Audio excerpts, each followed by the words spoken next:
Chères spectatrices, chers spectateurs, que tu sois en P2, en D1, en D2, en D3 ou même en D4, il y a de fortes chances que tu passes un concours dans quelques années ou dans beaucoup moins de temps que ça.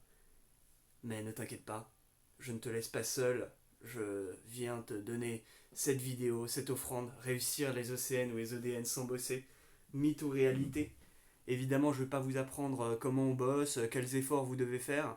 Ça, je pense que vous savez déjà. Par contre, je suis là pour vous donner des petites astuces qui vont vous aider à grappiller toujours un peu plus de place. J'espère que vous êtes prêts, on se lance direct. Réussir ses partiels sans bosser. Non, pas les partiels du coup, mais les EDN. Est-ce que ça va marcher? Ouais. Diapo super moche, pas de montage, micro de merde, on est bien là. Ok, donc ça c'est le sommaire. On va parler surtout beaucoup de cours et d'entraînement, et puis je vais faire une brève partie sur la LCA et sur les stages. On va voir ça. Alors déjà, comme support de cours, ce que je peux vous conseiller, c'est ces quatre types de supports. En gros, il y a deux écoles principales. Il y a plein de gens qui vont vous dire qu'ils utilisent uniquement les référentiels des collèges parce que c'est la seule source valable, c'est la seule source sur laquelle se basent les examinateurs le jour du concours. Je suis pas complètement d'accord. Il faut savoir quand même que le CNG a mis ça au clair. Le programme officiel du concours, c'est uniquement les objectifs liés aux items. Savoir diagnostiquer, machin, tu sais ce qui est écrit sous les items. Mais les collèges, en soi, les référentiels de collège ne sont pas des références en soi. C'est-à-dire qu'il peut y avoir des trucs dans les collèges qui ne sont pas au programme, et il peut y avoir des trucs au programme, théoriquement, qui ne sont pas dans les collèges. C'est pour ça que finalement, utiliser d'autres bouquins, ça peut être intéressant. Moi, j'utilisais d'autres livres. Par exemple, en neuro, j'avais fait dans le Medline, la cardio dans le KB, en D1. En tout cas, c'est licite, c'est pas complètement aberrant. Je suis désolé, hein, je vérifie en même temps que la vidéo marche bien, ce serait con quand même que de perdre tout. Voilà. Donc, voilà. Collège, autre bouquin, bon, j'ai utilisé à collège quand même dans les collèges dans la plupart des matières. Les polis de la fac, je vous conseille d'éviter un maximum parce que vous serez de toute façon, vous verrez vite que c'est pas exactement les mêmes programmes qu'au concours.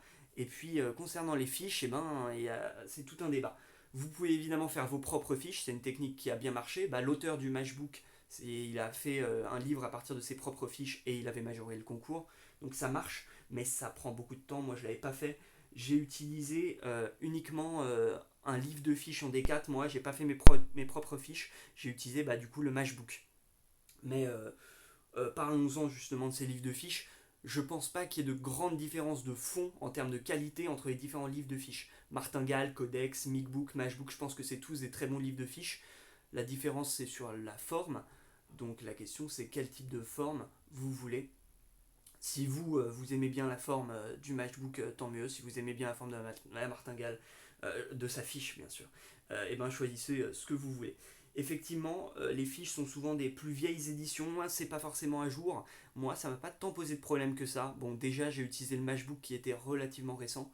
Mais également, on constate qu'à l'ECN, il n'y a pas tant de trucs que ça qui sont anciens, qui à l'inverse sont nouveaux, qui portent sur des nouvelles recommandations. Et souvent, ces nouvelles recommandations, de toute façon, vous les connaissez par d'autres moyens, comme les confs, tout ça. Les profs vous interrogent beaucoup sur les nouvelles recos. Donc c'est pas hyper grave, je trouve, d'avoir un ancien, une vieille édition. Moi, le Matchbook, finalement, n'était pas à jour sur tout. Ouais, il se permet de sortir une nouvelle édition, mais elle est même pas complètement à jour, bravo. Mais ça a été largement suffisant. Voilà pour les supports de cours. Mais donc moi, j'ai utilisé du coup collège et quelques autres livres de la D1 à la fin de D3. Et puis en D4, j'ai uniquement fait un tour et ça a été sur le Matchbook. Maintenant, toutes les écoles marchent, hein, il y a plein de choses qui sont possibles. Et avec ça, il y a certaines personnes qui utilisent que les collèges. C'est tout à fait licite également. Combien de tours à faire? Moi, comme je vous ai dit, j'ai fait deux tours. Le premier, c'était entre le début de la D1 et la fin de la D4. Et le deuxième, c'était en D4 du mois de septembre au mois de fin février ou début mars, je sais plus. Deux tours, ça paraît peu pour beaucoup, je suppose. Parce que beaucoup de gens te racontent, machin, j'ai fait trois tours, quatre tours, cinq tours. Très très anxiogène, hein, des postes type panique ECNI. La question n'est pas du nombre de tours, parce que si vous faites moins de tours mais que vous êtes plus concentré, ça peut être suffisant. Donc faire deux tours, ça peut être suffisant. Faire six tours, c'est pas aberrant non plus.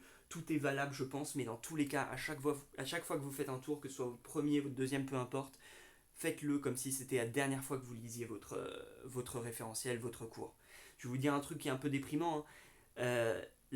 Si vous êtes en D2, D3, D4, la majorité du travail que vous ferez avant le concours sur une matière, vous l'avez déjà fait.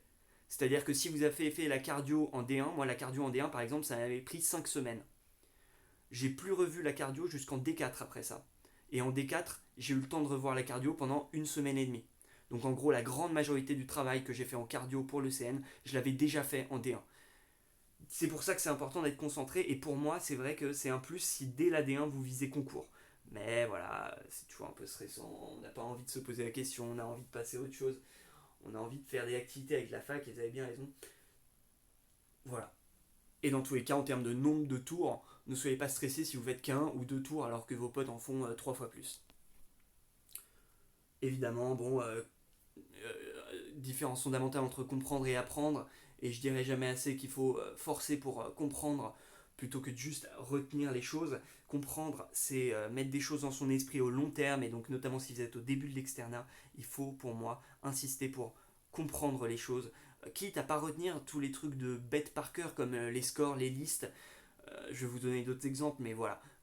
Passer du temps, faire des recherches sur Google pour compléter ou demander à ses chefs en stage. Et clairement, ces notions-là vont rester beaucoup plus longtemps dans votre tête que si vous les avez apprises simplement. Mais on va en reparler. Clairement, réussir le partiel et réussir le concours, c'est pas du tout la même chose. Quand vous bossez pour les partiels en D1, souvent vous bossez façon dernière minute, dernier moment, un peu façon réussir ses partiels sans bosser, mytho réalité. Ça marche pas pour le concours. À partir de la D1, moi j'ai commencé à penser un peu plus long terme. Et donc forcément, j'apprenais pas tous les trucs qui de toute façon n'allaient pas rester dans mon esprit. J'ai commencé par pneumo-cardio, j'ai pas appris MMRC, NYHA, parce que je savais que MMRC, NYHA sortiraient de mon esprit extrêmement vite.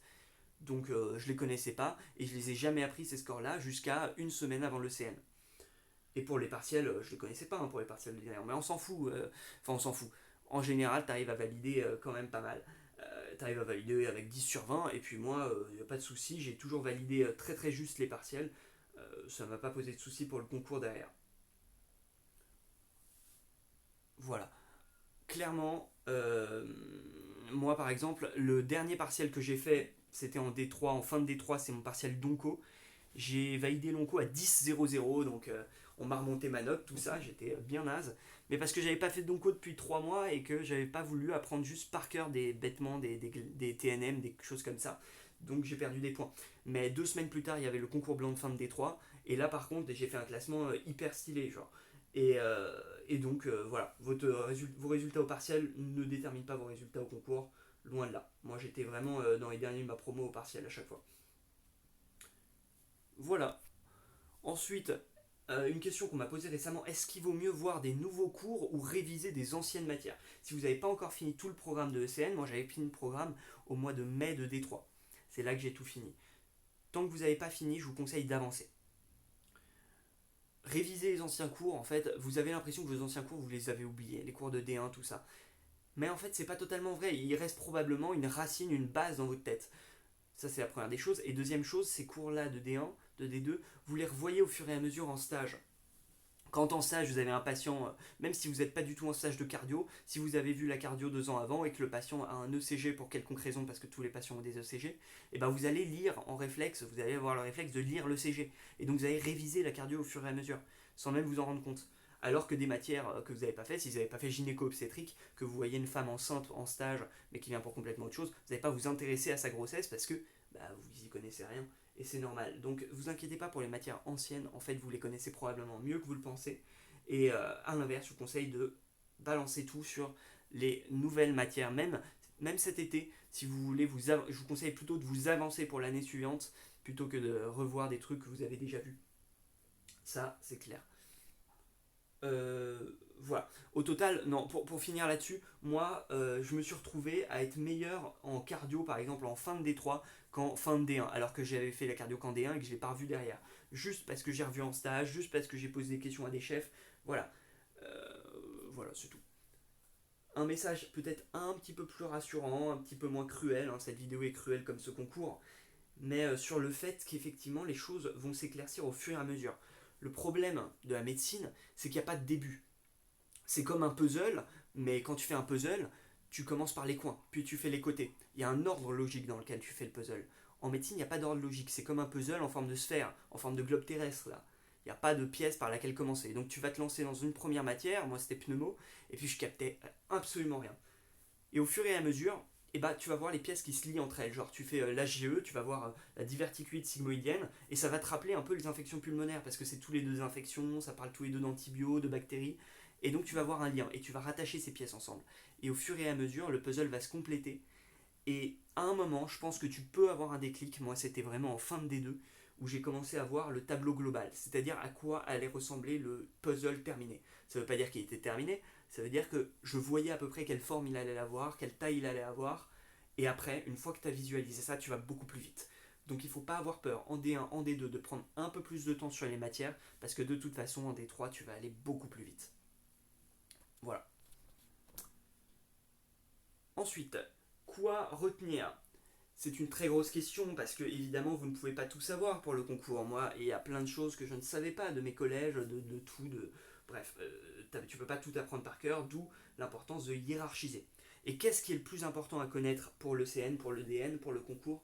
Pour moi, c'est la définition des mots. Qu'est-ce que ça veut dire une cyanose? Une cyanose, vous allez me dire, c'est avoir les doigts bleus.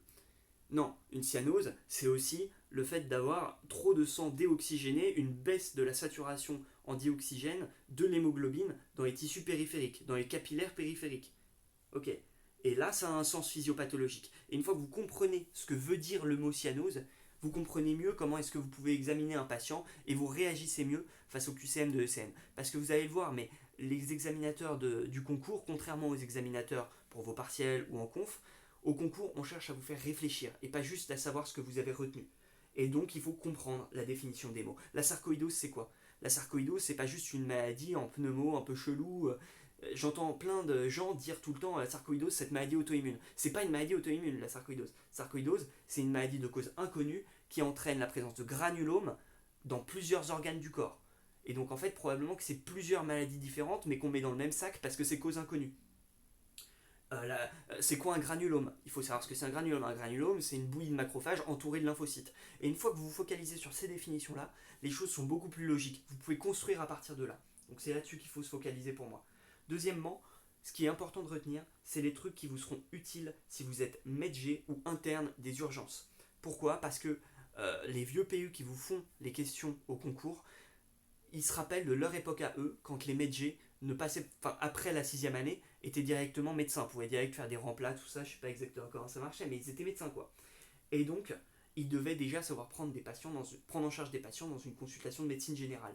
Donc c'est normal qu'au concours, on vous pose des questions, toutes les choses qu'un médecin généraliste doit savoir. Ou un interne des urgences, parce que la grande majorité d'entre vous serait un jour interne de garde aux urgences. Donc, demandez-vous toujours, est-ce que ça, ce que j'ai dans mon cours, c'est utile à savoir pour un médecin? Par exemple, en onco, connaître les indications de traitement pour les cancers, c'est pas intéressant pour un médecin. Il n'a pas besoin de savoir ça, c'est de l'ordre de la spécialité. Connaître les TNM, ça n'a aucun intérêt pour un médecin. Donc c'est pas des choses qui tombent franchement. Ce qui tombe à l'inverse, c'est les dépistages. Bah oui, parce que le médecin, il fait beaucoup de dépistages. C'est repérer les signes d'appel qui vous orientent vers un cancer, les signes d'alerte. Connaître les complications des chimios, parce que les patients risquent d'aller voir leur médecin en premier, leur médecin traitant. Et voilà. Donc demandez-vous, posez-vous toujours cette question, ou alors interne aux urgences, c'est exactement pareil. Hein, donc l'examen clinique face à une détresse, face à une situation urgente, beaucoup de dossiers à l'ECN commencent par vous êtes interne aux urgences, donc il faut absolument y penser. Ce qui est important, enfin, c'est également ce que vous voyez en stage. Les pathologies les plus fréquentes sont celles qui tombent. L'exemple que j'ai pour ça, c'est le dossier de médecine vasculaire de ECN 2022 qui a été le dossier sur lequel j'ai le plus galéré parce que la moitié du dossier c'était des questions sur l'HTA. Et l'HTA c'est un truc méga fréquent et c'est un truc typique Medjay. Et pourtant, moi, je connaissais plein de trucs en médecine vasculaire, mais bon, je m'étais dit que l'HTA c'est pas si important que ça, c'est un petit chapitre. Et je me suis fait fumer sur des questions extrêmement précises sur la définition de l'HTA, sur le mode de diagnostic, tout ça. Bref, j'avais bien le seum. Le meilleur exemple de ce qui est important, c'est ce qui est utile pour un Medjay, c'est mon stage en ORL, en D1. J'étais en ORL, je suis allé voir une interne et je lui ai dit, franchement, je serai pas ORL. Déjà, j'avais des couilles pour dire à une interne ORL que je serais pas ORL. Bref, et je lui dis, je vais être autre chose, mais pas ORL. Qu'est-ce que tu penses qu'un médecin non ORL doit savoir faire en ORL? Parce que je voulais savoir ce qu'il fallait que j'apprenne en stage, quoi. Et elle m'a dit sans hésiter, gérer une épistaxis. Ça m'a paru hyper random, hyper précis pour rien. Et je m'étais dit que finalement elle devait me dire de la merde. Sauf que 2, 3 ans plus tard, dossier à l'ECN, dossier complet sur la prise en charge de l'épistaxis. Et là, ça fait tilt dans ma tête. Effectivement, demandez au stage, bon là c'était à une interne, mais encore mieux, demandez à vos chefs, voire au PU, qu'est-ce qui est important de savoir dans TASP si je fais pas TASP. Et c'est ça qui tombe beaucoup à l'ECN. Voilà. La matière la plus importante. Bon, il y a plein de matières qui sont extrêmement importantes, évidemment, mais si on avait une à choisir, la plus importante pour moi, c'est l'UE1. L'UE1, c'est santé publique, médecine du travail et médecine légale. J'ajouterai à ça la MPR, à cause de l'ECN 2022 qui a contenu beaucoup d'MPR. Globalement, c'est des matières qui sont considérées souvent comme des matières poubelles par les étudiants, comme des sous-matières, comme des matières qu'on fait vite fait. Et c'était mon cas. Je les ai fait en fin de D3 et franchement, je les ai torchées, ces matières, je les ai faites en diagonale. Et je l'ai bien regretté en D4. C'est des matières qui tombent beaucoup. Il suffit de faire les QI de 2020 pour se rendre compte à quel point la santé publique, ça peut être hyper mesquin. C'est des matières que les gens, globalement, révisent moins. Et donc, c'est là que vous allez faire la différence. C'est sur ces matières-là. Santé publique, médecine légale, médecine du travail et MPR. Vraiment, en plus, les questions sont vraiment difficiles. Hein. On peut se dire que ça va être bateau, ça va être simple. Non, c'est vraiment très précis, très difficile. Donc prenez en compte ces matières. Ces matières-là, je les ai faites du coup sur les collèges à chaque fois. Et sur ces matières-là, en plus, c'est des matières où il y a peu d'entraînement en fait sur la banque UNES. Notamment en concours blanc, ça tombe quasiment jamais. Il y a quelques examens, il y a quelques conférences que vous pouvez regarder, que vous pouvez faire sur UNES, mais il n'y a pas beaucoup d'entraînement. Donc ce que j'avais fait, c'est les QCM de fin de collège. On va en reparler, les QCM de fin de collège. Globalement, c'est pas des QCM qui sont géniaux, mais là, j'avais pas le choix dans ces matières-là où je trouvais aucun autre entraînement valable. Et petit bonus, si je devais vous donner un item qui serait le plus important pour moi, c'est maladie et exposition professionnelle. Il tombe chaque année. C'est impossible qu'il y ait un concours une année où ça tombe pas. Maladie, exposition professionnelle, c'est tellement important. Cette année, ça a été sur l'amiante, donc c'est un truc assez simple. Mais si l'année prochaine, on vous propose des persulfates alcalins, va falloir que vous soyez au taquet. C'est les coiffeurs et ça donne de l'asthme, ok? Donc ça, c'est hyper tombable. Exposition professionnelle, il faut que vous soyez hyper solide là-dessus. Alors payer pour réussir ou ne pas payer et réussir quand même. Moi en D3 j'étais à la prépa Khalifa, je regardais les confs Khalifa et en D4 j'ai payé ecni.fr comme beaucoup de gens. Commençons par ecni.fr. Pour moi, dans mon cas précis, ça a été de l'argent jeté par la fenêtre. C'est pas le cas de tout le monde, il y a plein de gens qui vous diront que ecni.fr c'est génial et ça les a beaucoup aidés, moi pas du tout. Je trouvais que la forme est géniale, c'est-à-dire que tu peux faire des QCM sur tes toilettes, dans le transport, où tu veux. Même si dans la pratique tu as souvent la flemme, mais tu peux en faire partout et il y a un système de suivi avec l'ancrage, c'est pas mal, mais dans le fond, les QCM en eux-mêmes, le contenu, c'est pas fou. C'est des QCM qui sont pas du tout dans l'esprit concours et pour moi, certes, ça vous fait un petit test sur vos connaissances, mais ça vous apprend pas à réfléchir, c'est du pur par cœur et c'est pas vraiment ce qui vous est demandé au concours. Vous risquez de bien réussir les concours blancs avec ecni.fr et d'avoir une grosse déception au vrai concours, donc faites attention, mais encore une fois, il y a plein de gens qui ont utilisé et qui ont adoré CNI.fr, c'est mon avis personnel. J'ai un pote qui est arrivé top 100 et qui a fait toute la banque CNI ancrée, enfin bref, les 20 000 QCM, c'est terrible. Voilà. Quant à Khalifa, moi je l'avais fait en D3, est-ce que c'était bien? Oui. Est-ce que ça valait 1200 ou 1400 euros, je sais plus? Non, pas du tout. Quand tu vois qu'à ce prix-là, t'as certains conférenciers qui sont nazes, t'as quand même bien le seum. Malgré tout, c'était pas mal parce que c'était les confs le soir, 18 à 22 heures, à des moments où de toute façon je galère à bosser d'habitude. Donc ça me donnait un certain rythme. Et d'ailleurs, c'est les seuls moments de ma D3 où je révisais des matières anciennes, des matières de D1 et de D2. Sinon, je revoyais jamais d'anciennes matières, sauf aux confs. J'avais deux confs de 4 heures par semaine. Donc Khalifa, c'est pas mal, mais ça vaut pas le prix. Et je suis pas sûr que j'aurais été moins bien classé si je l'avais pas pris. Voilà. Donc vous faites comme vous voulez. Sachant qu'en D4 à P6, enfin maintenant le concours va être avancé, je sais, au début de la D4, mais en tout cas les confs de la dernière année avant le concours à P6 sont quand même d'assez bonne qualité à la fac, même si encore une fois inégales en fonction des conférenciers. Globalement, ce qui est cher, ce qui est classe, ouais, j'ai une prépa, c'est super classe, j'ai pris Hermès, Conflux, je sais pas quoi, c'est pas forcément ce qui marche. Et c'est pas forcément nécessaire. Il faut pas oublier que vous aurez beau payer ce que vous voulez dans les confs que vous voulez, il faudra quand même un moment que c'est quand même votre travail qui va compter, le temps que vous avez passé, l'investissement, les efforts, et donc c'est pas forcément utile d'avoir une conf privée. Moi, si c'était à refaire, peut-être que je payerais rien du tout au final. Arrêtez d'apprendre des listes. Je vous l'ai déjà dit, je vous le répète, le MMRC et le NYHA, arrêtez d'apprendre ça. Pire que ça, les critères de Duke en endocardite. Les critères de Duke, ça sert en recherche clinique. Ça sert à mettre des patients dans des groupes endocardite ou pas endocardite. Dans la pratique clinique, vous avez déjà vu des médecins dire oh, je sais pas s'il y a une endocardite, on va vérifier les critères de Duke. Mais non, les médecins ils font comment? Ils font au feeling. Est-ce que j'ai l'impression que c'est une endocardite? Oui, je traite. Non, je traite pas. Et c'est comme ça que réfléchissent les PU. Et les PU veulent pas que vous appreniez des listes. Ils veulent que vous sachiez réfléchir. Et donc au concours, on va vous demander de savoir réfléchir. Quels sont les arguments en faveur? Quels sont les arguments à l'encontre? Et quelle décision je vais prendre au final? Ça va pas dépendre de critères. C'est pas des listes qu'il faut apprendre. Pire que ça, la bronchiolite, les critères d'hospitalisation de la bronchiolite, les seuils de saturation en dessous de je sais plus combien de pourcents de ça, tu hospitalises, je sais pas quoi. J'ai jamais su ça et je les saurais jamais et j'en ai rien à foutre parce que globalement dans un énoncé, l'énoncé il n'est pas forcément évident mais il est logique. Il y a une logique. Ça va pas être un enfant eupnéique sans signe de lutte, cyanosé. Ça n'a aucun sens. C'est un énoncé qui est logique et soit ça vous met en détresse, soit ça vous met pas en détresse et si vous avez peur, vous l'hospitalisez. Si vous n'avez pas peur, et ben vous l'hospitalisez pas. Et puis voilà, moi j'ai jamais appris ce genre de critères. Oh, la limite. Alors je sais que la limite de fréquence respi pour hospitaliser une bronchiolite, ça avait changé mon année, c'était plus 60, c'était passé à 70. Franchement, on s'en fout. C'est des choses qui comptent pour le partiel, c'est des choses qui comptent en conférence, c'est des choses qui comptent pour les concours blancs, mais au vrai concours, je vois très très mal les PU des concours écrire ce genre de QCM qui vous interroge purement sur du par cœur et pas sur de la réflexion. Très important. Une exception aux listes, parce qu'au final, la MMRC, le NYHA, je les connaissais à l'ECN, mais je les ai fait au dernier moment. La dernière minute, c'est pas littéralement la dernière minute, c'est plutôt quelque chose genre la dernière semaine. En gros, un mois avant l'ECN, j'ai commencé à m'écrire un document qui serait la liste des trucs à faire au dernier moment, la dernière semaine. Dedans, il y avait le MMRC, le NYHA, il y avait les différentes classes pharmaceutiques des chimiothérapies, il y avait les différentes expositions professionnelles, il y avait l'anatomie de la vascularisation digestive. Waouh, très très spécifique. Euh, les éléments de dernière minute, et vous devez apprendre à ce moment-là des choses qui vont pas vous rester longtemps dans votre tête. Hein, j'ai déjà oublié tout ça, mais c'est pas grave, il faut les apprendre sur le coup et ça marche très très bien en mémoire immédiate. Donc passez pas des années à essayer de retenir ça par cœur et à de retenir ça au long cours. On s'en fout, apprenez-le au dernier moment.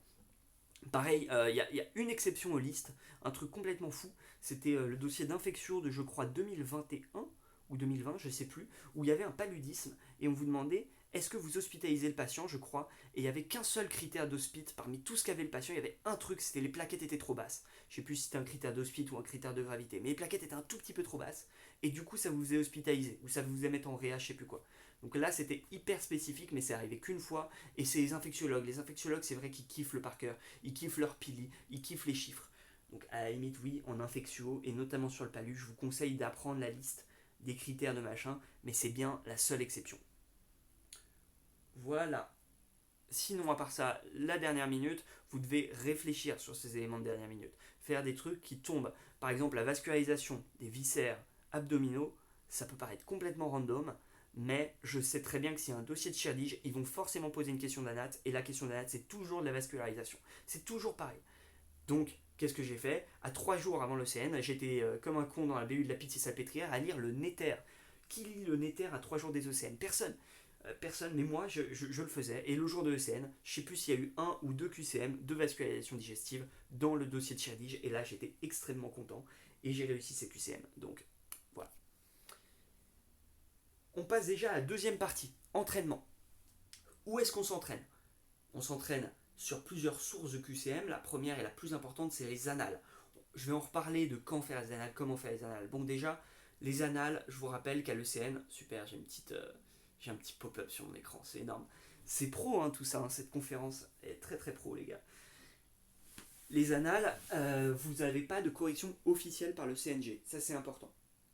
Vous avez uniquement des corrections non officielles par différentes collections de livres. Moi j'aimais bien Annales des très bien classés. Malgré tout, je pense qu'il faut, comme il n'y a pas de correction officielle, je pense qu'il vaut mieux utiliser toujours plusieurs sources de correction différentes pour croiser les sources et pouvoir vous faire réfléchir en cas de discordance.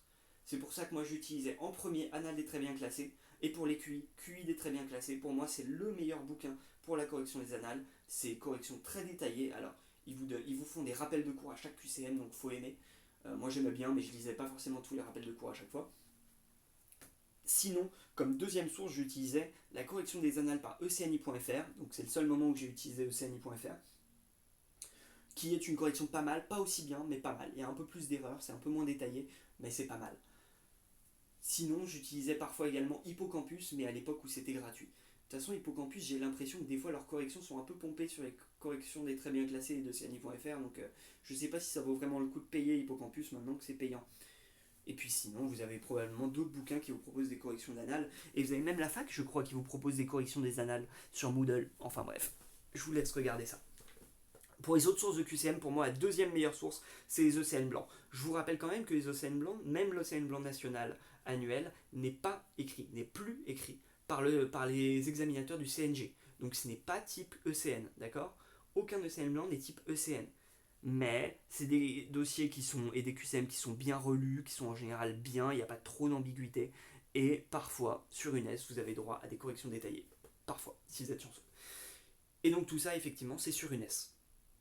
Vous allez dans UNES Annales, je sais pas quoi, vous regardez, vous tapez ECN dans la barre de recherche, ils vous mettent tous les ECN blancs, classés, ils vous mettent dans les différentes facs. Si vous allez dans P6, ils vous mettent pas tous les ECN blancs jusqu'à très très loin dans le temps. Si vous allez dans P5, il y a depuis plus longtemps. Enfin bon, vous fouillez et vous allez très bien trouver ça. En plus, c'est correction officielle, là pour le coup, sur les ECN blancs. Et puis, vous pouvez directement cocher dans UNES, ça va un petit peu plus vite. Sinon, vous avez effectivement les banques des facs sur UNES. Banque de conf, banque de partiel, ça marche très très bien. Si jamais tout ça vous suffit pas, et moi ça m'a quasiment suffi hein, tout ça, rien que les ECN blancs, rendez-vous bien compte que vous avez 4 sujets d'ECN blancs chaque année. Vous avez les 3 régionaux, donc un en fin de D3 et 2 en D4, et l'ECN blanc national annuel. Donc vous avez 4 sujets par année. Si vous remontez, ça vous fait beaucoup de sujets. Voire vous pouvez aller dans les régionaux des autres régions hors Île-de-France. Donc vous avez beaucoup beaucoup de sujets disponibles. Si ça ne vous suffit pas, vous avez les QCM des prépas, donc ECNI, autres prépas. Simplement, je vous le dis, ces QCM sont souvent écrits par des internes ou des CCA qui n'ont pas le même esprit que les PU lorsqu'ils écrivent leur QCM. Donc c'est très différent et ça s'éloigne vachement plus, encore plus que les OCN blancs et les banques des facs du style ECN. Enfin, vous avez les QCM en fin de collège. Moi, j'aime pas les QCM fin de collège. Je trouve que c'est tout le temps que du cours et pas de la réflexion. C'est pas type ECN et il y a même parfois des erreurs. Donc faites gaffe, mais bon, quand vous n'avez pas le choix, par exemple moi en UE1 et en MPR, j'utilisais les QCM de fin de collège parce que simplement je trouvais très très peu de sources d'entraînement dans ces matières-là. Je vous ai dit tout ce qu'il fallait que je vous dise sur ça. Ouais, moi les annales, j'ai fait les annales juste de 2016 à 2021. J'ai pas fait avant 2016. Après, vous pouvez faire, hein, mais c'est juste que, je sais pas, ça me faisait chier. Déjà, 2016, le sujet est quand même moins bien que les années suivantes. Alors, il faut savoir qu'il y a une grosse différence entre les QCM que j'appelle type fac et les QCM que j'appelle type concours. Les QCM type fac, c'est ce que vous avez en partiel, en conf et en ECN blanc. Les QCM type concours, c'est ce que vous avez uniquement dans les vrais annales du vrai ECN. Et il y a une différence majeure dans la façon de poser les questions. Déjà, les QCM type concours vous interrogent beaucoup plus sur de la pratique, alors que les QCM type fac vous interrogent plus sur du cours. C'est-à-dire que type concours, on va vous mettre dans une situation réelle. Et la situation réelle peut être déstabilisante. Parce que, je crois que c'était en 2020 ou 2021, je ne sais plus, où on vous demandait, on vous disait, on vous présentait le cas d'un patient qui a potentiellement été assassiné à coups d'insuline, empoisonné à l'insuline, et puis on n'était pas sûr, et on vous donnait des résultats biologiques et il fallait interpréter. C'est des mises en situation réelles qui peuvent être vachement déstabilisantes. Donc il faut s'entraîner à fond sur ces QCM type concours. En plus de ça, les QCM type concours valorisent beaucoup plus les étudiants qui ont compris que les étudiants qui ont retenu. Euh, Est-ce que j'ai un exemple pour ça? J'ai peut-être pas d'exemple pour ça, remarque.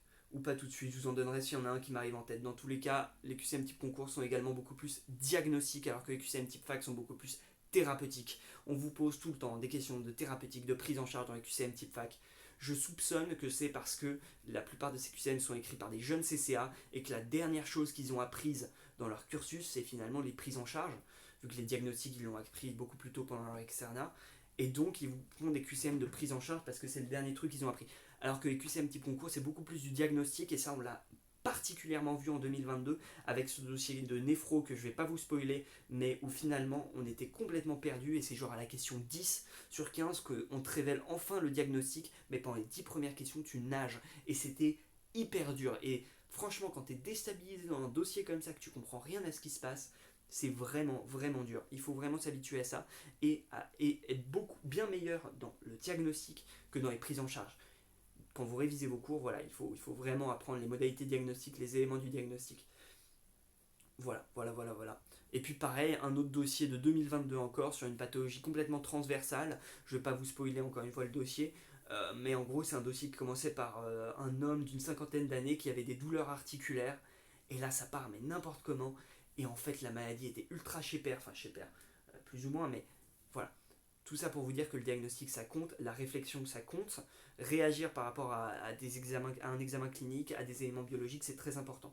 Si j'ai un exemple pour le compris plus que retenu, c'est l'exemple qu'a donné un mec du CNG, un mec qui travaille au CNG, lorsqu'il a fait une réunion, il y a eu une réunion du CNG il y a 1 ou 2 ans, je sais plus, et le mec du CNG racontait qu'un étudiant l'avait appelé pour se plaindre, parce qu'à l'ECN, il y avait eu un QCM qui présentait une patiente qui avait en gros une insuffisance cardiaque, avec plein de signes cliniques d'insuffisance cardiaque, et le QCM c'était parmi ces signes, quel est le signe qui oriente le plus vers l'insuffisance cardiaque.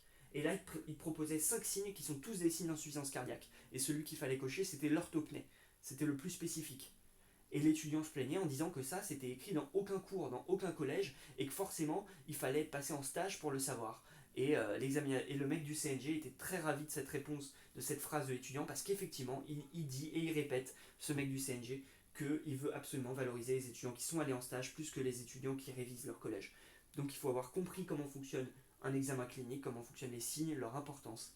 Voilà. Retour au premier cycle. Contrairement à ce que vous pouvez avoir dans les QCM type fac, et ben à l'ECN, vous avez beaucoup de questions. Quelques questions de physio et beaucoup de questions de sémio et d'anatomie. C'est terrible, hein, y compris de la radio-anat. Donc très très dur quand on n'a pas fait ça depuis longtemps. Donc il ne faut pas hésiter à en refaire, à s'entraîner. Ce que je dis, c'est que ça dépend souvent des spécialités. Par exemple, les ORL, vous êtes sûr que vous allez avoir un scanner du massif facial ou un scanner du cou avec des légendes à flécher. Ça peut être scanner de la mastoïde, voilà. Euh, En imagerie thoracique, vous pouvez avoir, on peut vous interroger sur une coupe thoracique sur les éléments du médiastin. Pas du parenchyme pulmonaire, en général c'est le médiastin. Il kiffe le médiastin, ne me demandez pas pourquoi. En digestif, je vous l'ai dit, c'est la vascularisation digestive qui tombe beaucoup. Dans les matières non chirurgicales mais plutôt médicales, c'est plutôt de la physio qui va tomber. En neuro, il y a de la sémio hyper pointue. Il faut que vous connaissiez les spécificités matière par matière, d'où l'importance de faire les annales tôt pour savoir où est-ce que vous allez, pour savoir comment fonctionnent les matières. Voilà. Euh, Clairement, clairement. Et justement, pour moi, et ça c'est un avis très très controversé, il faut faire des annales le plus tôt possible. Le plus tôt possible. Moi j'ai fait 2017 à 2020 pendant mes vacances de la D3 à la D4. Un an avant le concours. Pour une raison simple, j'avais lu qu'une fois tout le programme, hein, de la D1 à la fin de D3. J'avais lu qu'une fois tout le programme, je me suis lancé dans les annales. Franchement, les annales sont pas plus dures que les partiels, c'est même un peu plus simple. Donc c'est assez rassurant. Mais surtout, ça me permet en D4 quand je fais mon deuxième tour, du coup sur le matchbook uniquement, j'ai pas ouvert un seul collège en D4. Ce qui n'est pas forcément la chose à faire, mais tout ça pour vous dire que ça peut marcher. En D4, je savais où j'allais. Je savais sur quelle matière j'étais à l'aise, sur lesquelles j'étais moins à l'aise. Par exemple, l'infectio, je trouve que c'est très facile à l'ECN. Par rapport à ce qui peut être dans le PILI, plein de détails dans le PILI, mais l'infectio à l'ECN, je trouve ça très facile. Donc, j'ai fait moins d'infections en D4 que d'autres matières. A l'inverse, les matières chirurgicales, je me faisais défoncer sur chaque dossier, donc j'ai fait beaucoup de chir en D4. Et puis l'AGE également, je faisais plein d'erreurs, j'avais des mauvaises notes au dossier, donc j'ai fait beaucoup d'AGE.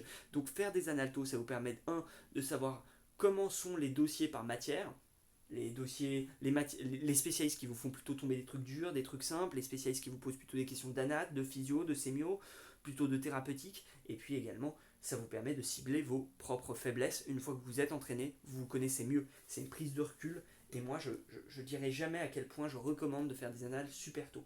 Trop de gens font des annales à seulement 1 ou 2 mois avant les ECN. Je trouve que ça sert à rien. Une fois que tu es à 1 ou 2 mois, que tu réussisses ou que tu rates, ça change quoi? Alors, la seule chose que je regrette, c'est que j'aurais dû relire les dernières annales un mois avant de faire le concours. C'est-à-dire que du coup, vu que je les ai faites entre la D3 et la D4, je les ai jamais relues avant le concours. Et ça, j'aurais dû les relire sans les faire, mais juste relire les corrections.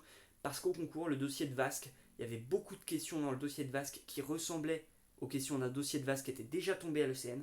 Et je crois que c'était pareil pour le dossier de Neuro. Bref, mais c'était jamais arrivé, hein. C'est-à-dire que c'est inédit cette année, en 2022. Il y a eu des dossiers qui ressemblaient à des dossiers déjà tombés. Donc, je vous conseille de relire les annales au dernier moment, mais de les faire bien en amont. Et encore, moi je les ai fait en fin de D3, franchement, j'aurais pu les faire commencer limite en fin de D2 sur les matières que j'avais déjà faites. À l'ECN, chaque dossier c'est une matière, à la limite deux matières, hein. Il y a quelques dossiers transversaux à deux matières, mais tout ce qui est avant 2021, donc 2020 et antérieur, c'est toujours un dossier égal une matière. Donc il vous suffit de trouver, c'est facile à trouver sur un thread de CNI, savoir quel dossier correspond à quelle matière, et vous pouvez faire des dossiers de l'ECN, même si vous avez fait que, même dès la D1, si vous avez fait que la pneumo. Voilà. Le cahier d'erreur, je vais pas apprendre ça à. Enfin, je veux dire, je suppose que beaucoup d'entre vous, vous connaissez déjà cette technique. Pour les quelques-uns qui ne l'ont pas encore, moi j'utilise ça depuis la P1. Enfin, je l'ai utilisé en P1 et en D4, hein, clairement, je l'utilisais pas dans les années entre les deux. Le cahier d'erreur, du coup, bah simple. Chaque fois que je faisais un QCM et que je faisais une erreur sur un item, je me notais une petite phrase dans le cahier d'erreur, une petite phrase de cours pour ne pas refaire l'erreur derrière.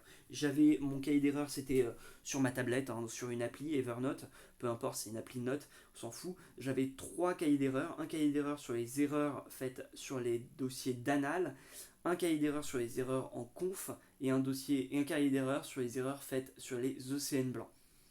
Au total, et dans chaque cahier d'erreur, c'était trié par matière et par ordre alphabétique. Donc c'était d'abord Anapath, puis Anest.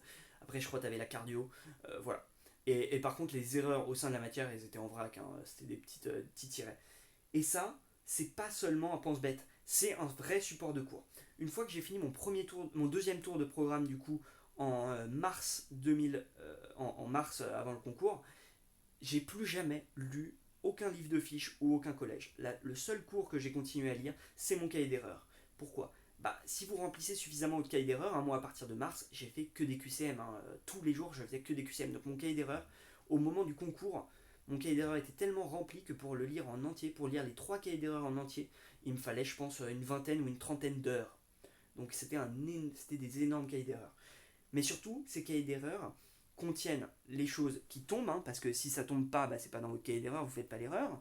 Contiennent des choses qui sont difficiles, parce que si c'était facile, vous n'avez pas fait l'erreur, donc c'est pas dans votre cahier d'erreur. Et contiennent des choses où vous êtes naze, où vous n'êtes pas assez bon. Parce que si vous étiez assez bon, ce serait pas dans votre cahier d'erreur. En vrai, donc en gros, ça cible les choses qui tombent beaucoup, qui sont difficiles et qui sont vos points faibles.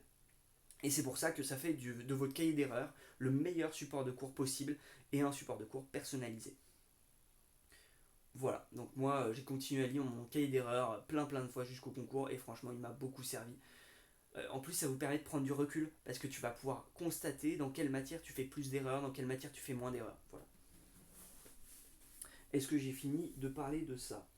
Oui, et ben on va passer à la suite. La méta. La méta, pour moi, c'est quasiment la moitié du concours. C'est-à-dire que si vous utilisez la méta, ce que j'appelle la méta, ça peut s'appeler de plein de façons différentes. Vous savez tous ce que c'est. Vous l'appelez juste pas comme ça. C'est le fait d'utiliser des méthodes pour répondre à un QCM sans avoir la connaissance requise pour le QCM. En gros, la méta la plus connue, celle que vous avez tous utilisée en P1, c'est les items péremptoires. S'il y a écrit jamais ou toujours dans un item, il est faux. Il est quasiment toujours faux. Et ça, c'est encore plus vrai au concours de fin d'externat parce que les PU, j'ai l'impression, ne font pas des pièges de docimologie. Ils ne cherchent pas à vous piéger. Ils vous mettront jamais de QCM avec intitulé cocher les réponses fausses. Ce serait aberrant pour eux. Donc, de la même manière, ils ne vous font pas de piège purement sur la rédaction du QCM. Donc, s'il y a écrit toujours ou jamais dans un QCM, il sera quasiment toujours faux. Et ça, il faut bien le savoir. Mais les méta, en fait, il y en a plein d'autres. Et vous allez pouvoir les développer au fur et à mesure. Par exemple, ceux que j'utilisais, les quelques techniques que j'utilisais, si deux items se ressemblent, il y en a probablement un qui est vrai, un qui est faux. Par exemple, si on vous dit, je sais pas moi, le patient a une insuffisance rénale organique et un autre item dans le même QCM qui c'est le patient a une insuffisance rénale fonctionnelle, et bien probablement que l'un des deux est vrai, l'un des deux est faux. C'est con, mais des fois tu es tenté de cocher aucun des deux ou de cocher les deux. Souvent, l'un des deux est vrai, l'un des deux est faux. Autre technique de méta, un item long avec des mots compliqués, il est souvent vrai. parce qu'il n'y a pas beaucoup de pièges au concours. Les PU, ils aiment bien te dire oh, regardez mon bel item bien long et avec plein de mots techniques, et donc ils sont fiers de vous mettre un item vrai avec une petite phrase hyper intelligente. Bref, les items longs et qui sonnent bien. Moi, c'est ce que j'appelle les items qui sonnent bien. Quand ça sonne bien, c'est souvent vrai. Si vous n'avez pas de raison, franchement, de le cocher faux, cochez le vrai, franchement. Parce que souvent, les PU, je pense qu'ils disent, c'est qu'en mettant un QCM long, vous avez beaucoup hésité et vous allez plutôt le cocher faux. Parce que vous aurez peur de voir cet item long, vous allez vous dire, il y a un petit piège caché. Mais je vous l'ai dit, il n'y a pas de piège au concours. Donc l'item est vrai. Il n'y a pas de piège au concours, c'est-à-dire que le bail de dossier de partiel on vous dit dans l'énoncé du début que le patient est allergique à la MOX et à la question 10 on vous propose de mettre de l'augmentin. Ah là là, il fallait pas cocher l'augmentin parce qu'il est allergique, mais il fallait se rappeler du début de l'énoncé. Ça n'existe pas ou très très peu au concours parce qu'on ne veut pas vous piéger comme ça. C'est déjà tombé ça au concours, l'allergie à la MOX, mais on vous disait dans l'énoncé de début le patient est allergique à la MOX, mais au moment où on vous propose l'augmentin, on vous répétait dans l'énoncé de ce QCM là, on vous rappelle que le patient est allergique à la MOX, est-ce que vous mettez de l'augmentin? Donc c'était très facile de ne pas tomber dans le piège. Bref. Donc un item long, souvent il est vrai, un item long est compliqué. Autre technique, la technique des dyades. Pour moi, c'est très important d'avoir cette technique, c'est le fait que les maladies vont souvent par deux. Les éléments sémiologiques vont souvent par deux.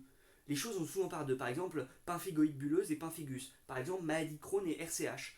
Et souvent, quand les PU veulent vous mettre un item faux à propos d'une de ces maladies, par exemple la maladie de Crohn, plutôt que vous mettre un item faux qui sort de nulle part, ils vont vous mettre un truc qui concerne la RCH pour vous faire confondre les deux.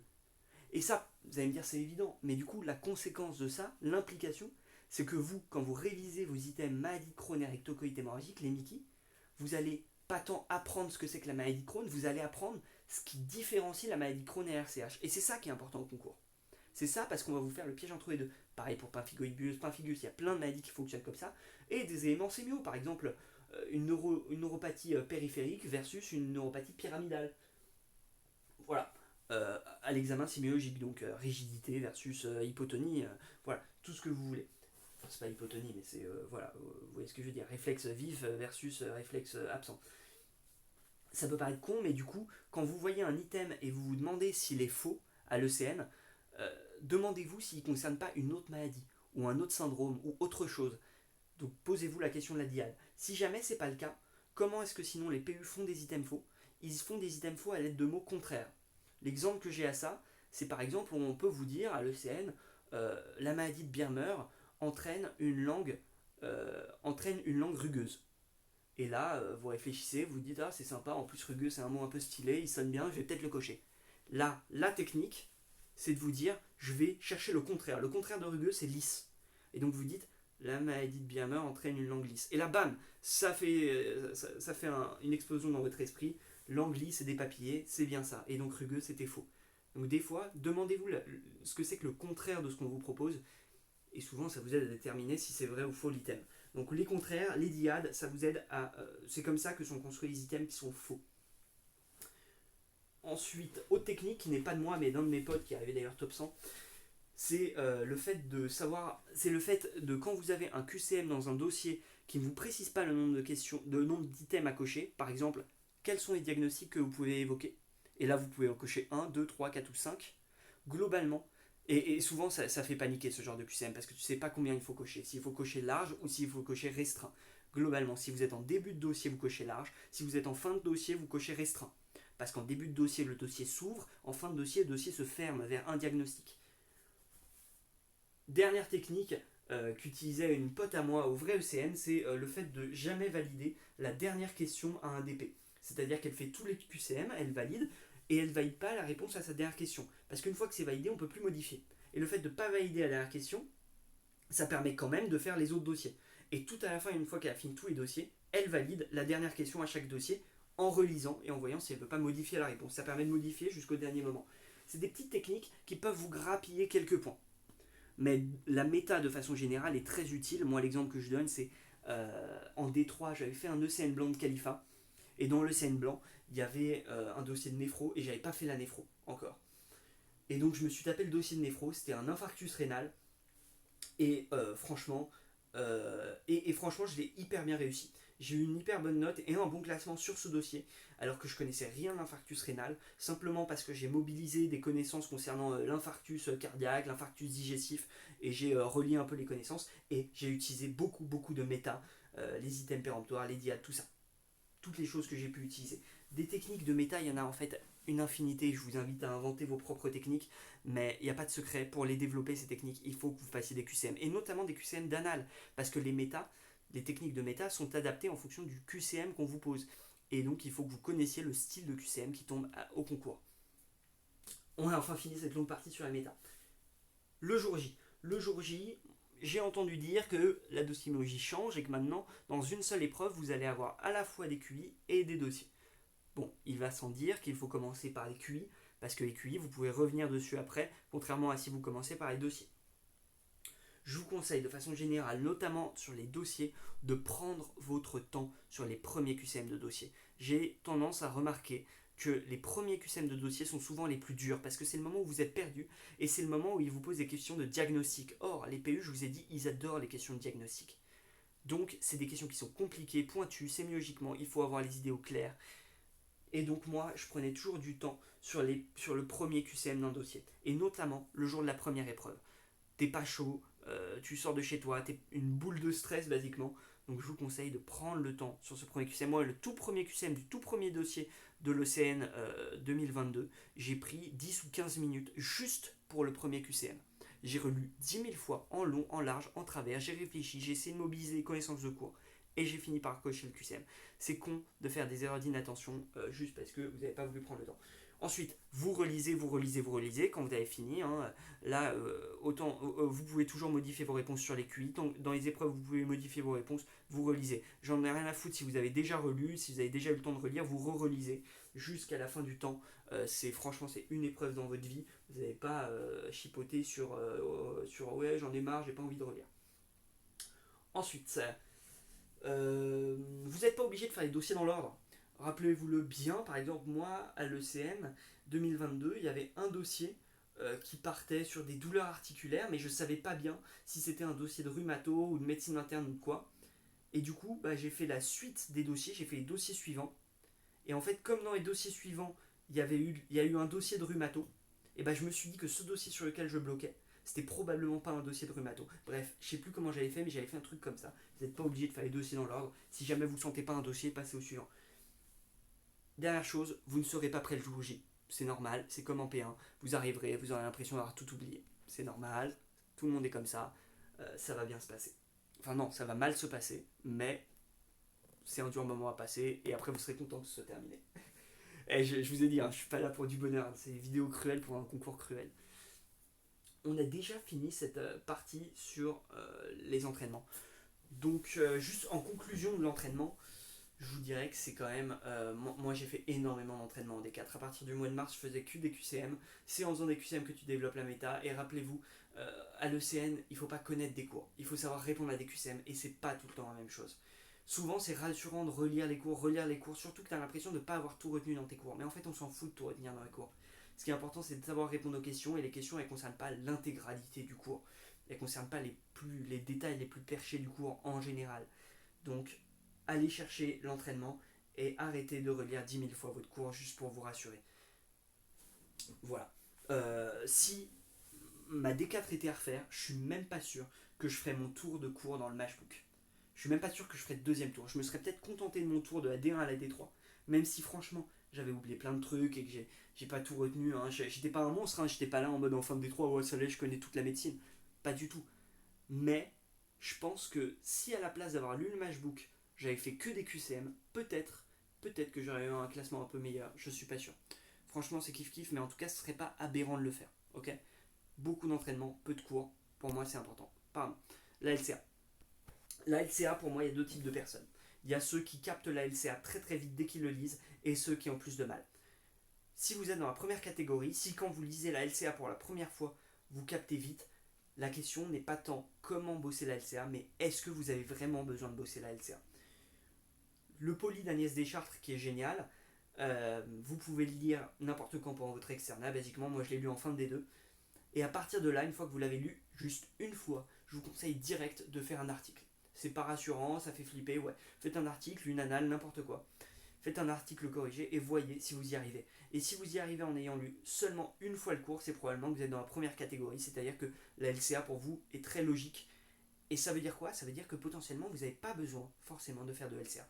Moi, en D4, j'ai quasiment pas fait de LCA. Pendant tout mon externat, j'ai dû faire une vingtaine de dossiers de LCA à peine, dont 8 dossiers de LCA en concours blanc. Hein. J'ai fait 4 concours blancs, voire j'ai même fait un peu plus de concours blancs que ça. Enfin bon, j'ai quasiment pas fait de LCA. Et, euh, et voilà, pourquoi est-ce que j'ai peu fait de LCA? Parce qu'il y a deux types d'erreurs que tu peux faire sur un dossier de LCA. Premier type, tu connais pas ton cours ou tu n'as pas compris ton cours. Tu as fait une erreur de compréhension ou de mémorisation. Dans ce cas, effectivement, ce type d'erreur, c'est corrigeable en relisant le cours, en l'apprenant, en cherchant à comprendre tout ça. Le deuxième type d'erreur, putain, ça y est, je commence à hyperventiler, là je commence à avoir la tête qui tourne. Attendez, laissez-moi 10 secondes. Ouais, ça va pas mieux. C'est pas grave. Le deuxième type d'erreur en LCA, c'est les erreurs que j'appelle circonstancielles, c'est-à-dire des erreurs que vous faites parce que vous avez mal interprété l'item du QCM, parce que l'item était ambigu, parce que vous avez mal lu l'article. Et ces erreurs-là, bah finalement, vous ne les améliorerez pas, ça ne vous empêchera pas de faire ces erreurs, même si vous faites beaucoup d'entraînement, enfin, même si vous révisez beaucoup. À la limite, l'entraînement, ça peut limiter la fréquence à laquelle vous faites ce genre d'erreurs, mais ça ne peut pas non plus les mettre à zéro. Et relire votre cours ne sert à rien pour limiter ces erreurs.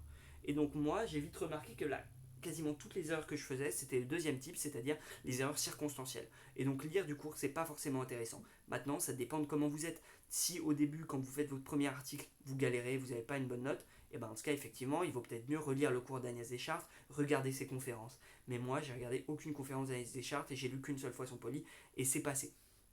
C'est passé et j'ai eu 16,5 en LCA, ce qui est bien, mais pas exceptionnel. Simplement, je pense que les 3 points et demi que j'ai perdus, c'était des points sur des erreurs circonstancielles, des choses sur lesquelles de toute façon j'aurais pas vraiment pu faire mieux, j'aurais pas vraiment pu grappiller ces points-là. Sauf en faisant, si j'avais fait plus d'entraînement, peut-être que j'aurais pu, au lieu d'avoir 16,5, avoir 17 ou 17,5. Mais est-ce que ça valait vraiment le coup de sacrifier ce temps pour faire beaucoup de LCA? Est-ce qu'il valait pas mieux faire passer ce temps à faire des QCM d'autres matières? Pour moi, si, si, si.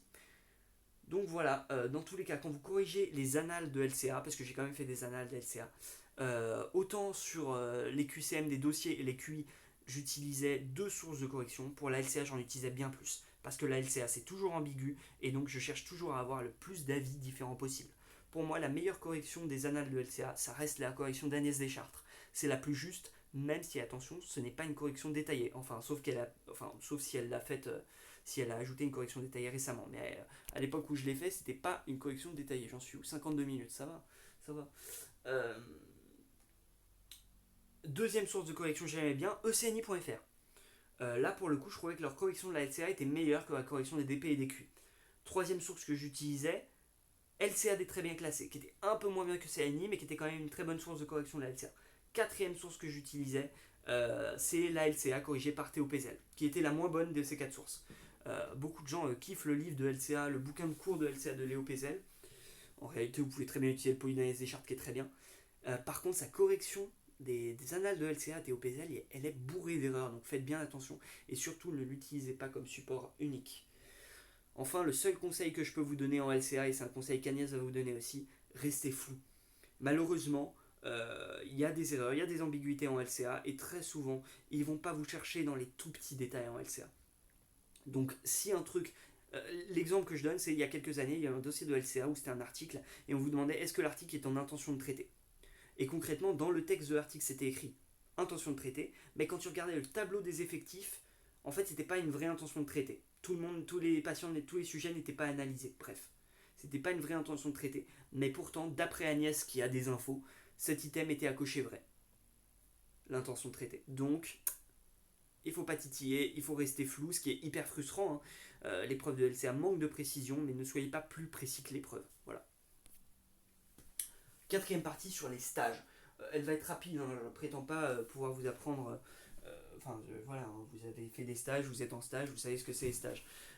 Globalement, beaucoup de gens. La phrase classique qu'on entend, c'est la médecine c'est au lit du malade, mais le CN c'est sur tablette. Je suis pas complètement d'accord avec ça. Je fais pas partie de la team qui pense que plus tu passes de temps à la BU, mieux tu vas réussir le concours. À partir d'un moment, la BU a ses limites. Tu arrives à une sorte de limite sur ta capacité à retenir des trucs, et pour expandre cette limite, les stages c'est pas mal parce que plutôt que d'avoir une maladie, d'apprendre par cœur les éléments d'une maladie, un item, et bah tu vas voir cet item en direct sur un patient et c'est beaucoup plus facile à retenir de cette façon. Donc moi j'ai quasiment jamais pris de stage plan que dans mon externat, même en D4. Et moi, ça m'a toujours servi de prendre ces stages et d'être au lit du malade pour le CN. En plus, ça vous apprend à avoir la réflexion médicale. Et la réflexion médicale, je ne le répéterai jamais assez, c'est sur ça que veulent vous évaluer les examinateurs de ECN, contrairement au QCM type fac, qui vous interroge plutôt sur des connaissances de cours. Donc pour réussir le partiel, les confs, les ECN blancs, c'est à la BU. Mais pour réussir le CN, pour moi, c'est en stage. Voilà. Et pour moi, le fait qu'on commence l'externat dès la D1 et les stages dès la D1, c'est ça qui fait le gros plus de P6 par rapport à d'autres facs en France et qui fait qu'on a parmi les meilleurs résultats en France à l'ECN. Choisir ses stages pour le concours, pour moi c'est important. Dès la D1 si vous êtes seulement en D1, mais même plus tard, hein, c'est pas très grave. Euh, les stages qui sont bien pour le concours, c'est des stages qui sont globalement vagues. C'est pas forcément des stages de CHU. Moi, l'exemple que je donne, c'est. Je dis beaucoup l'exemple que je donne, j'aime bien cette phrase. C'est la neuro en D1. Je pouvais avoir Lubetsky. Lubetsky, gros stage, Pitié-Salpêtrière, waouh, centre national, international, plus gros centre de neuro, je sais pas quoi. Super, il s'appelle Lubetsky, on est d'accord, oui, c'est ça. Et je l'ai pas pris. Je l'ai pas pris, à la place, j'ai pris le service du docteur Gou à la Fondation Rothschild dans le 19e. Pourquoi j'ai fait ça? Parce que si tu es à Lubetsky, eh ben, tu te retrouves dans une seule salle. Alors que si tu es dans un plus petit service de neuro, tu fais de toute la neurologie. J'ai un pote qui a fait Lubetsky, il a fait que de l'épilepto. Super, il était super fort en épilepsie, je suppose, et il avait surtout plein de connaissances qui étaient hors programme. Super. Le truc, c'est que ça ne vous sert pas du tout pour le concours, et pour le concours, il faut avoir vu un maximum de pathologies différentes. Moi, à la Fondation Rothschild, j'ai fait la moitié de mon stage en neuro-inflammatoire avec en plus des maladies dégénératives, et l'autre moitié en neurovasque. Donc j'ai vu une large proportion de la neurologie en stage. Ne pas avoir peur non plus des stages de périphérie. Maintenant, c'est un stage qui est hyper bien coté. À l'époque, il n'était pas très très bien noté parce qu'il était loin. C'est le stage de pédiatrie à Jossigny. Un des seuls stages qui est pas à Trousseau. Et pourtant, moi, j'habite à littéralement 2 minutes de Trousseau, mais j'ai quand même pris le stage à Jossigny. Parce que quand tu vas en stage à Jossigny, t'es pas juste dans un service comme à Trousseau. À Trousseau, t'es soit en neuropède, soit en hématopède, soit en pneumopède. Quand tu vas à Jossigny, tu passes ton stage aux urgences, post-urgences, en néonat, en HDJ où tu vois de la pathologie chronique, bref, tu fais toute la pédiatrie. La vraie pédiatrie, ça m'a beaucoup aidé en arc et ça m'a beaucoup aidé au concours. D'autant plus que cette année, comme d'habitude, au concours, c'était de la pédiatrie très large, c'est-à-dire que ça interrogeait sur beaucoup de choses. C'était l'histoire d'une fille de 12 ans qui avait un retard, qui avait une anémie avec un retard de croissance dû à l'anémie, et il fallait faire le bilan de son anémie, et ça partait dans tous les sens, et il vous posait des questions sur plein de pathologies différentes. Clairement, le stage m'a aidé. Voilà. Le meilleur stage, si je devais choisir mon meilleur stage de Xerna, celui que j'ai préféré et celui qui m'a le plus servi pour le concours, c'est mon stage aux urgences de Saint-Antoine. Mais stage aux urgences de façon générale. Beaucoup de gens, enfin en D2, nous, je sais pas si c'est toujours le cas, mais on avait le choix entre Réa ou urgence. Et tout le monde prenait Réa. Parce que la Réa c'est un peu stylé, c'est de la salle, c'est super classe, on a des cours, on a de la visite. Alors qu'aux urgences, t'as pas de cours, t'as pas de visite. Moi j'ai choisi urgence et en D4 j'ai fait de la Réa, donc je peux comparer. Et je vous le dis, ça vaut 1000 fois plus le coup de faire urgence plutôt que Réa. Clairement. Parce qu'aux urgences, vous êtes autonome, vous apprenez à faire les choses seul. Ça fait un peu flipper au départ, mais en fait, ça vous apprend à faire votre propre réflexion médicale. Et c'est là-dessus qu'on vous teste à l'ECN, au concours. Vraiment, et vu le nombre de QCM, le nombre de dossiers qui commencent par vous êtes interne aux urgences, vous recevez un patient qui blablabla, ça vaut le coup de passer aux urgences. En plus de ça, c'est hyper transversal, vous allez voir beaucoup de pathologies, mais vous allez voir l'aspect simple des pathologies. Vous n'allez pas voir la triple complication de la cholécystite, vous allez voir la cholécystite simple aux urgences. Et c'est ça qui tombe au concours. C'est des trucs qui sont au programme, donc aux urgences, c'est la médecine au programme du concours, c'est la médecine qu'on vous demande de savoir faire. Urgence, et puis éventuellement Medjay, mais moi j'ai pas eu de stage de Medjay, donc je ne peux pas vous dire si la Medjay c'est super. Voilà, j'ai fini cette conférence, je réfléchis à si j'ai oublié de dire des trucs ou pas. Est-ce qu'il y a des trucs supplémentaires que je voulais vous dire? Si, il y a un truc, c'est l'imagerie. L'imagerie à l'ECN, ça tombe beaucoup. ça tombe beaucoup plus que dans les concours blancs, dans les confs et les partiels. Et c'est souvent pas facile. C'est des imageries qui sont parfois ambiguës ou au moins compliquées à interpréter. Donc je vous conseille d'avoir un entraînement spécifique en imagerie. Moi ce que j'ai fait c'est que 2 mois avant le concours, j'ai lu 3 bouquins. C'était l'imagerie par la Martingale, c'est un livre violet là, collection de la Martingale, l'imagerie là. L'imagerie des très bien classés. Et le Medline d'imagerie, c'est un bouquin d'entraînement d'imagerie. Les 3 bouquins c'est des bouquins d'entraînement. J'ai pas lu de cours d'imagerie bien sûr. C'était juste des coupes et je cachais les légendes et j'essayais de deviner les légendes. C'est méga utile parce qu'à ECN, vraiment, les imageries, c'est des fois hyper technique. Quoi d'autre Juste un exemple que j'ai pas donné sur le fait qu'effectivement, il faut faire des analtos. Faire des analtos parce qu'en faisant des analtos, vous allez vous rendre compte que l'AREA, ça n'existe pas à l'ECN.